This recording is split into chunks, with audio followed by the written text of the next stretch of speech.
plexus is one of the most important topics of upper limb. Often a long question is asked on brachial plexus. The structured question asked in exams is describe brachial plexus under the following headings: formation, parts, branches, and applied anatomy. What is brachial plexus?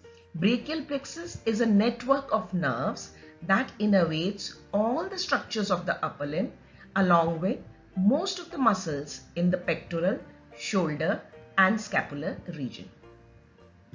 So where is brachial plexus located? As we can see in this picture, part of the brachial plexus is located in the posterior triangle of the neck and part of it lies in the axilla. Brachial plexus enters axilla from the posterior triangle of the neck through a canal known as cervico-axillary canal, which is bounded anteriorly by clavicle, which has been cut here, medially by first rib, and posteriorly will be the upper border of scapula. Let us look at the parts of the brachial plexus.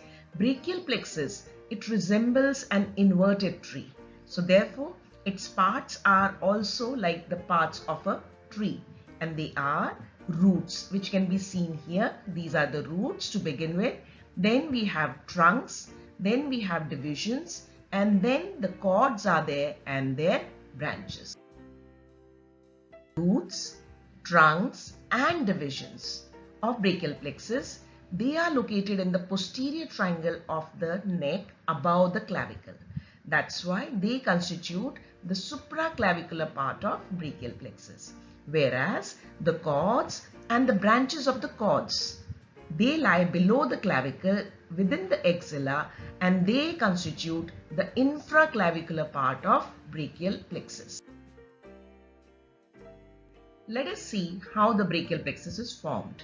Brachial plexus is formed in the posterior triangle of the neck by the union of ventral rami. This is very important to remember, ventral rami, because all the plexuses in the body, whether it is cervical, brachial, lumbar, lumbosacral, they are all formed from ventral rami.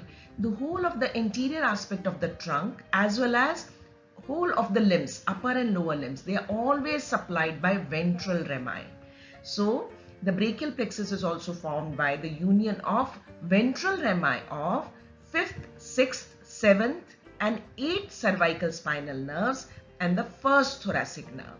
That is from C5 to C8 cervical nerves and the T1 spinal nerve. And we call these ventral rami as roots of the brachial plexus. Sometimes C4 spinal nerve can contribute to the brachial plexus, and such a brachial plexus is known as prefixed plexus. On the other hand, if T2 spinal nerve contributes to the brachial plexus, then we call it postfixed plexus.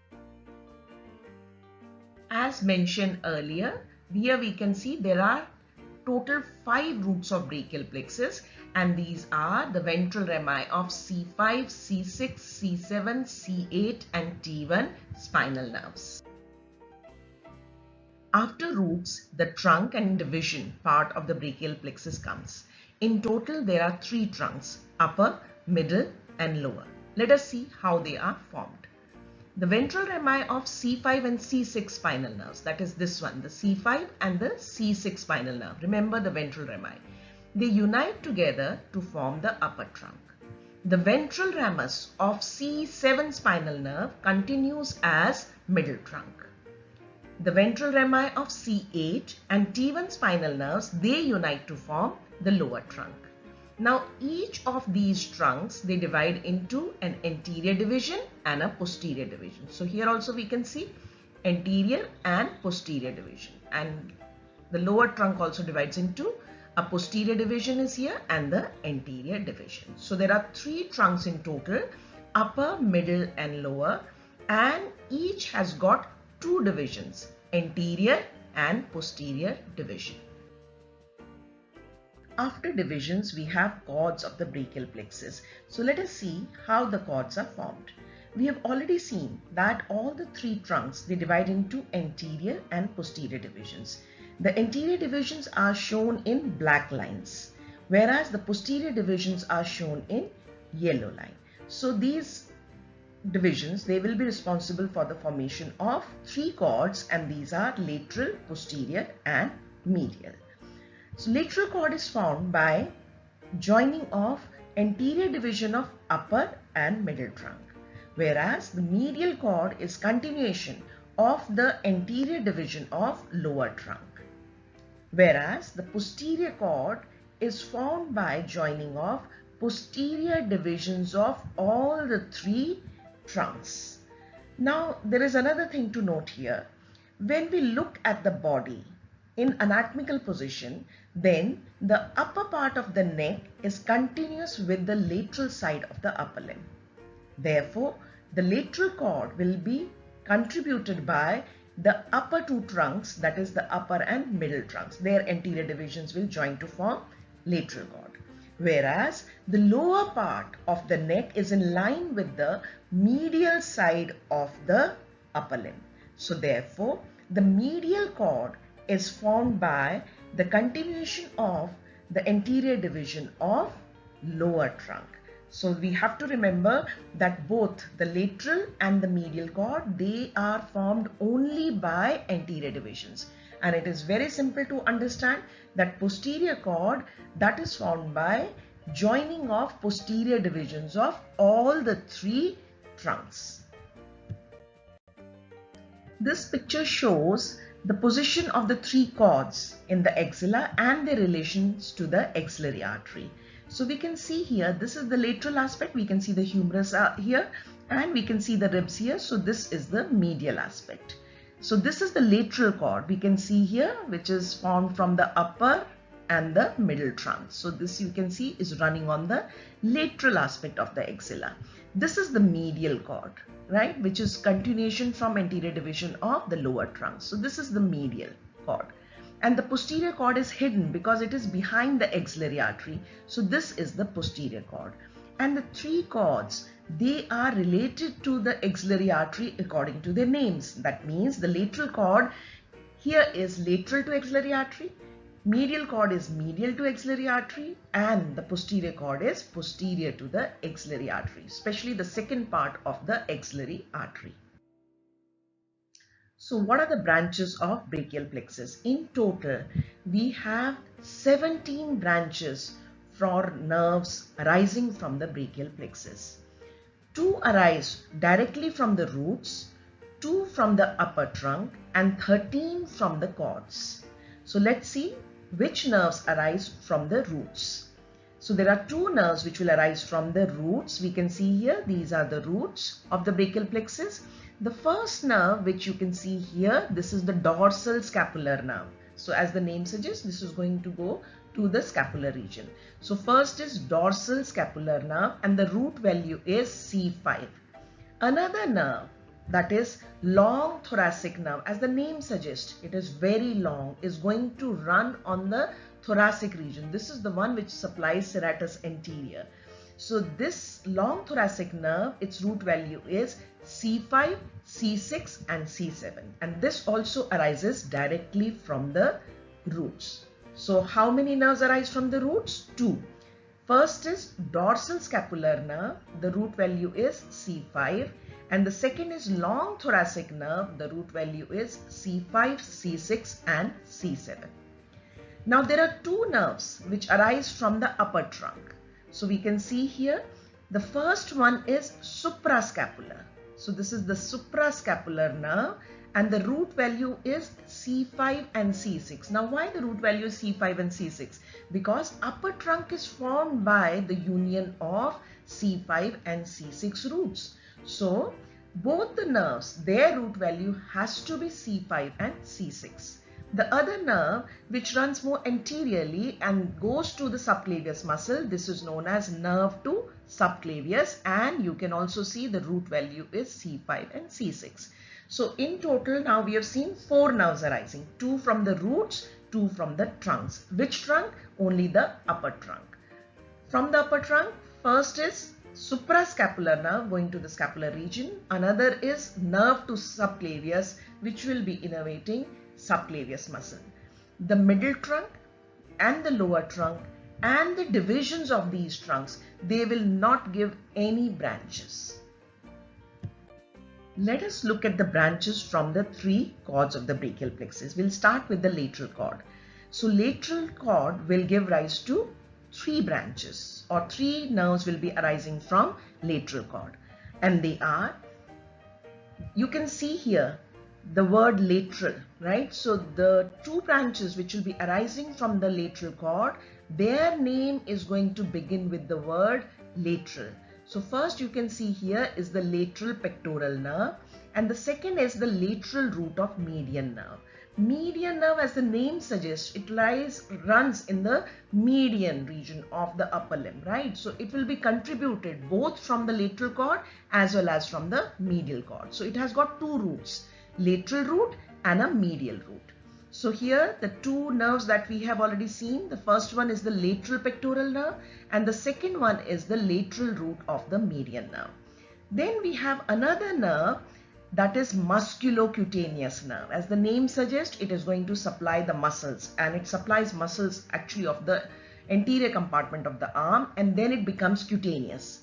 Now which cutaneous nerve? It becomes lateral cutaneous nerve of the forearm. Again remember the lateral word is coming, right? So we can say in total how many branches arise from the lateral cord? Three. Lateral pectoral nerve, lateral root of median nerve and musculocutaneous nerve. Let us look at the root value now.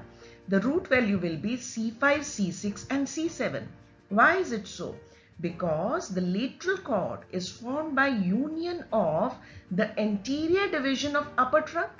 Upper trunk, it contains fibers from C5 and C6 spinal nerve, and the anterior division of middle trunk, which will be containing fibers from C7 nerve. So it is simple to remember. The nerves which are coming from the lateral cord, their root value has to be C5, C6 and C7. From the medial cord, 5 branches arise. So we can see here the branches from the medial cord on this side. Now again, if we look at the branches from the medial cord, 4 of these nerves, their first word is medial. So what are these branches? First is medial pectoral nerve. Then we have medial root of median nerve, right? And then we have 2 cutaneous nerves. Medial cutaneous nerve of arm, medial cutaneous nerve of forearm. So these 4 nerves, their first word is medial. And then we have another important nerve arising from the medial cord, that is ulnar nerve. It is very easy to understand. This is coming from the median nerve because this is going to run on the medial side, and ulnar bone is on the medial side of the forearm. So that's how you can remember. So what are the 5 branches of medial cord? They are medial pectoral nerve, medial root of median nerve, medial cutaneous nerve of arm, medial cutaneous nerve of forearm and ulnar nerve. So we have 2 cutaneous nerves here. Now their root value. The medial cord is nothing but continuation of anterior division of the lower trunk. And how is the lower trunk formed? It is formed by the union of the ventral rami of C8 and T1. So that's why the root value of all these nerves will be C8 and T1. Now you have to remember that median nerve, that has contribution both from the lateral cord as well as from the medial cord. So now its root value becomes C5, C6, C7, C8 and T1. All the ventral rami which are contributing to the brachial plexus, they will be contributing to the median nerve also. Posterior cord again will give 5 branches. It will become easy to remember the names of these branches if you realize that the branches which will arise from the posterior cord of the brachial plexus, they will be supplying the shoulder region muscles, the scapular region muscles and the muscles of the posterior compartments of upper limb. Right? So now let us look at the nerves which will arise from the posterior cord. They are, we can see here 3 nerves, and these are upper subscapular, lower subscapular and thoracodorsal. Look at the names here. Upper subscapular, it is going to the scapular region. Lower subscapular, again going to the back. And thoracodorsal, the name itself suggests, because this is going to supply latissimus dorsi. So which aspect of the thorax? The dorsal aspect. And then finally we have two main nerves from the posterior cord, and these are axillary nerve, which supplies deltoid muscle, and the radial nerve. This is going to supply all the muscles of the posterior compartment of or extensor compartment of arm and extensor compartment of forearm and the dorsum of hand. So all this will be supplied by radial nerve. Let us look at their root value. Now, if we look at this upper subscapular and lower subscapular, right?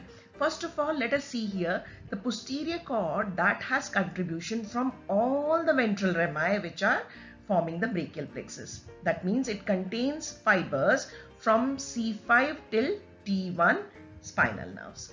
Now, the upper subscapular and the lower subscapular, because they are in the upper part of the dorsal aspect of the trunk, so they will have their root value as C5 and C6. When we come to thoracodorsal nerve, then the root value is C6, C7 and C8, because latissimus dorsi is in the lower aspect of the trunk on the dorsal aspect. Next is axillary nerve. This nerve supplies two muscles, that is deltoid and teres minor, and deltoid is in the shoulder region, again in the upper part. So its root value has to be C5 and C6. So from the posterior cord, we have three nerves and their root value is C5 and C6. And which are these? Upper subscapular, lower subscapular and axillary nerve. The radial nerve, like median nerve, that will have contribution from all the spinal nerves contributing to brachial plexus, that is from C5 to T1 nerves. Only two nerves from the brachial plexus, they have contribution from all the spinal nerves which are forming brachial plexus, and these are the radial nerve and the median nerve.